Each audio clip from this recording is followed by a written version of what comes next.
Hey, morning, guys. All right, we'll jump back in. So the company is in the mountains, or getting ready to get to the mountains, and Aragorn and Gandalf are having a little bit of an argument over which way they should go. So let's see what happens next. In late afternoon, while the others were finishing their breakfast, Gandalf and Aragorn went aside together and stood looking at Caradhras. It's one of the mountains. Its sides were now dark and sullen. Its head was in grey cloud. Frodo watched them, wondering which way the debate would go. When they returned to the company, Gandalf spoke, and then he knew it had been decided to face the weather in the high pass. He was relieved. He could not guess what was the other dark and secret way, but the very mention of it had seemed to fill Aragorn with dismay, and Frodo was glad that it had been abandoned. From the signs we've seen lately, said Gandalf, I fear that the Redhorn Gate may be watched, and also I have doubts of the weather that is coming up behind. Snow may come. We must go with all the speed that we can. Even so, it will take us more than 2 marches before we reach the top of the pass.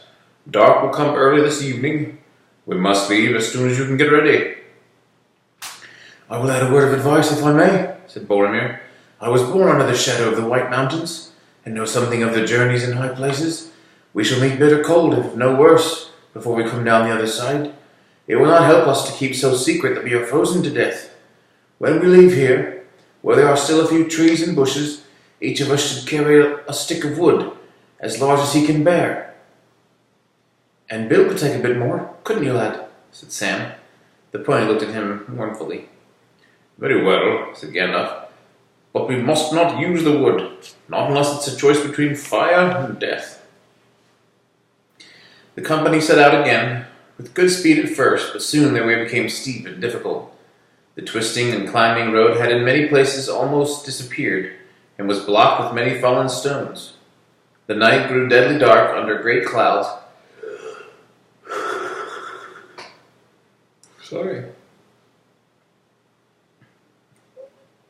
A bitter wind swirled among the rocks.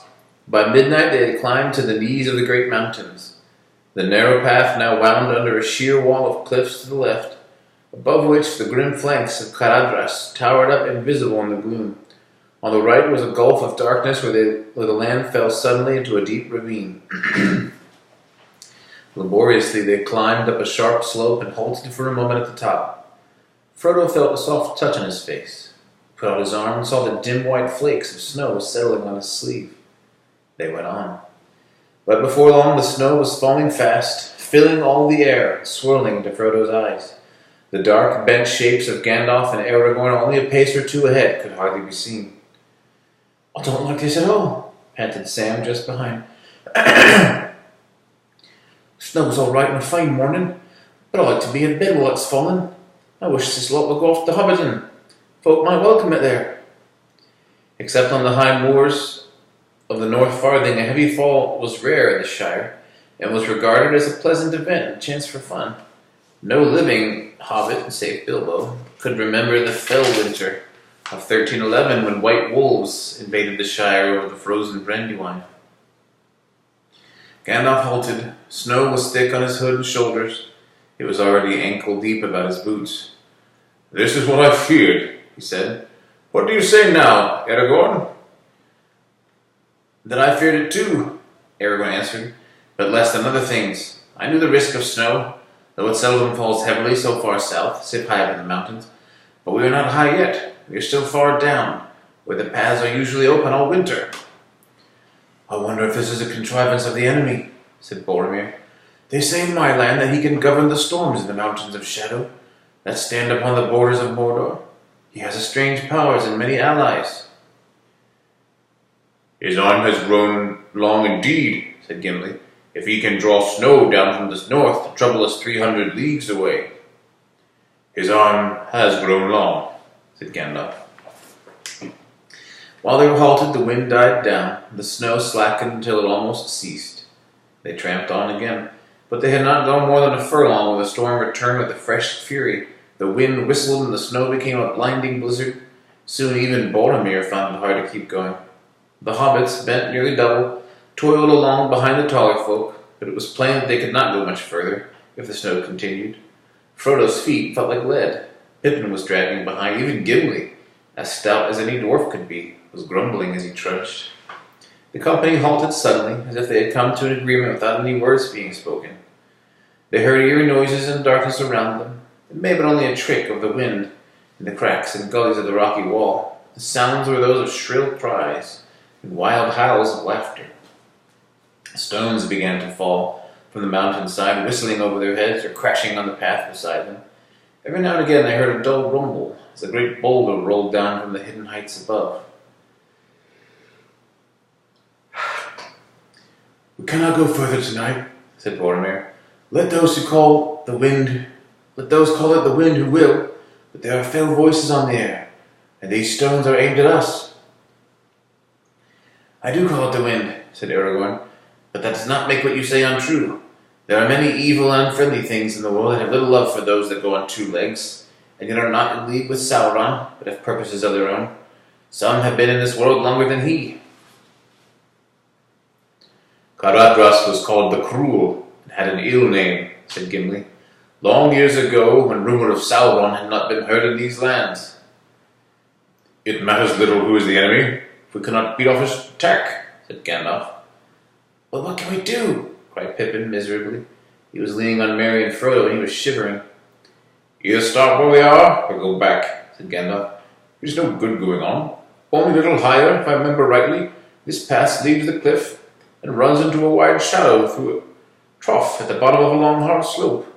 We should have no shelter there from snow, or stones, or anything else." "And it is no good going back while the storm holds," said Aragorn. "We have passed no place on the way up that offered more shelter than this cliff wall we are under now." "Shelter," muttered Sam. "If this is shelter, then one wall and no roof make a house." The company now gathered together as close to the cliff as they could, faced southwards, and near the bottom it leaned out a little, so that they hoped it would give them some protection from the northerly wind and from the falling stones.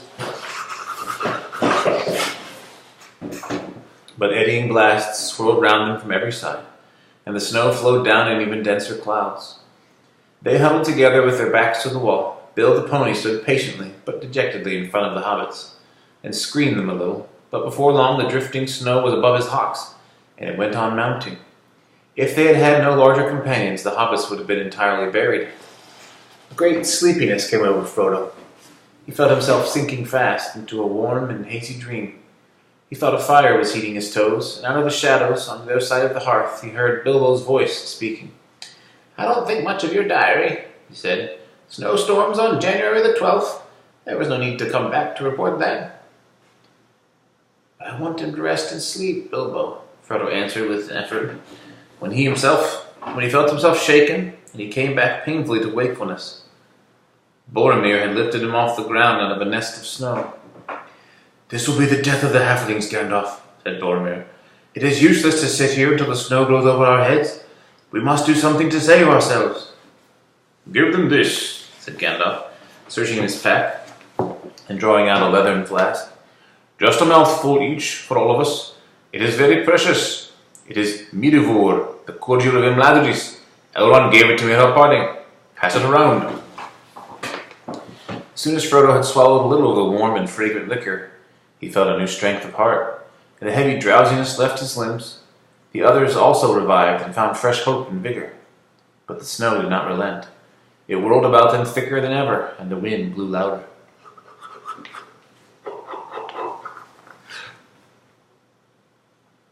"What do you say to fire?" asked Boromir suddenly.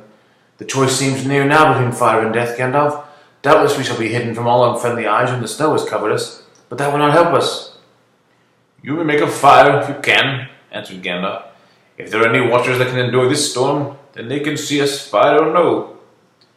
But though they had brought wood and kindlings by the advice of Boromir, it passed the skill of elf or even dwarf to strike a flame that would hold amid the swirling wind or catch the wet fuel. At last, reluctantly, Gandalf himself took a hand. Picking up a stick, he held it aloft for a moment, and then with a word of command, "Nod and Idrith Aban!" he thrust the end of his staff into the midst of it. At once, a great spout of green and blue flame sprung out, and the wood flared and sputtered. "If there are any to see, then at least I am revealed to them," he said. I have written Gandalf is here, in signs that all can read from Rivendell to the mouths of the Anduin. But the company cared no longer for watchers or unfriendly eyes. Their hearts were rejoiced to see the light of the fire. The wood burned merrily, and though all around it the snow hissed and pools of slush crept under their feet, they warmed their hands gladly at the blaze. There they stood, stooping in a circle around the little dancing and blowing flames. A red light was on their tired and anxious faces. Behind them the night was black like a wall. But the wood was burning fast, and still snow fell. The fire burned low, the last stick was thrown on. "The night is getting old," said Aragorn. "The dawn is not far off." "If any dawn can pierce these clouds," said Gimli. Boromir stepped out of the circle and stared into the blackness. "The snow is growing less," he said, "and the wind is quieter." Frodo gazed wearily at the flakes still falling out of the dark, to be revealed white for a moment in the light of the dying fire. But for a long time he could see no sign of their slackening. Then suddenly, as the sleep was beginning to creep over him again, he was aware that the wind had indeed fallen. The flakes were becoming larger and fewer. Very slowly, a dim light began to grow. At last, the snow stopped altogether. As the light grew stronger, it showed a silent, shrouded world. Below their refuge were white humps and domes and shapeless deeps beneath which the path they had walked was altogether lost. But the heights above were hidden in great clouds, still heavy with a thread of snow. Gimli looked up and shook his head. "Caradhras has not forgiven us," he said. "He has more snow yet to fling at us if we go on. The sooner we go back and down, the better."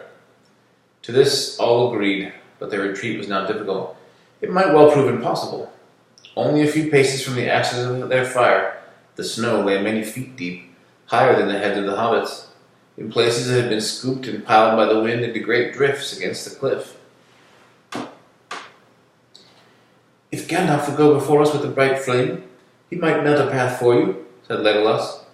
The storm had troubled him little, and he alone of the company remained light of heart. "If elves could fly over mountains, we might fetch the sun to save us," answered Gandalf. "But I must have something to work on. I cannot burn snow."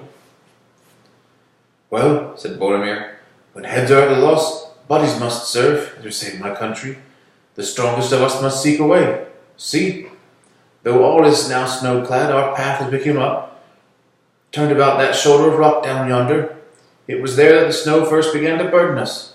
If we could reach that point, maybe it would prove easier beyond. It is no more than a furlong off, I guess." "Then let us force a path, you and I," said Aragorn. Aragorn was the tallest of the company, but Boromir, little less in height, was broader and heavier in build. He led the way, and Aragorn followed him. Slowly they moved, and were soon toiling heavily. In places the snow was breast high, and often Boromir seemed to be swimming or burrowing with his great arms rather than walking. Legolas watched them for a while with a smile upon his lips, and then he turned to the others. "The strongest must seek a way, say you, but I say, let a plowman plow, but choose an otter for swimming, and for running light over grass and leaf, or over snow, an elf." With that he sprang forth nimbly, and then Frodo noticed, as if for the first time, though he had long known it, that the elf had no boots, but wore only light shoes, as he always did, and his feet made little imprint in the snow. "Farewell," he said to Gandalf. "I go to find the sun." Then, swift as a runner over firm sand, he shot away, and quickly overtaking the toiling men, with a wave of his hand he passed them, and sped into the distance, and vanished round the rocky turn. Elves can run on snow. It's not a bad way to do it. The others waited, huddled together, watching until Boromir and Aragorn dwindled into black specks in the whiteness. At length they too passed from sight. The time dragged on. The clouds lowered, and a few flakes of snow began curling down again. An hour maybe went by, though it seemed far longer, and then at last they saw Legolas coming back. At the same time, Boromir and Aragorn reappeared round the bend, far behind him, and came labouring up the slope. "Well," cried Legolas as he ran up, "I have not brought the sun. She is walking in the blue field in the south, and a little wreath of snow on this red-horn hillock troubles her not at all. But I have brought back a gleam of good hope for those who are doomed to go on feet. There is the greatest wind drift of all just beyond the turn. and there our strong men were almost buried. They despaired until I returned and told them that the drift was little wider than a wall, and the other side the snow grows suddenly less, while further down it is no more than a white coverlet to cool a hobbit's toes. Ah, as I said, growled Gimli, it was no ordinary storm. It is the ill will of Caradhras. He does not love elves and dwarves. That drift was laid to cut off your escape. But happily your Caradhras has forgotten that you have men with you, said Boromir, who came up at that moment. And doughty men, too, if I may say it. Though lesser men with spades might have served you better, still we have thrust a lane through the drift, and for all that here may be grateful who cannot run as light as an elf. But how are we going to get down there, even if you have cut through the drift? Said Pippin, voicing the thought of all the hobbits. Have hope, said Boromir. I am tired, but I still have some strength left, and Aragorn too. We will bear the little folk. The others, no doubt, will make shift to tread the path behind us. Come, Master Peregrine, I will begin with you. He lifted up the hobbit. Cling to my back, I shall need my arms, he said, and strode forward. Aragorn with Merry came behind. Pippin marveled at his strength, seeing the passage that he had already forced, with no other tool than his great limbs. Even now, burdened as he was widening the track for those who followed, thrusting the snow aside as he went. They came at length to the great drift. It was flung across the mountain path like a sheer and sudden wall, and its crest, sharp as if sharped with knives, reared up more than twice the height of Boromir. But through the middle of a passage had been beaten, rising and falling like a bridge.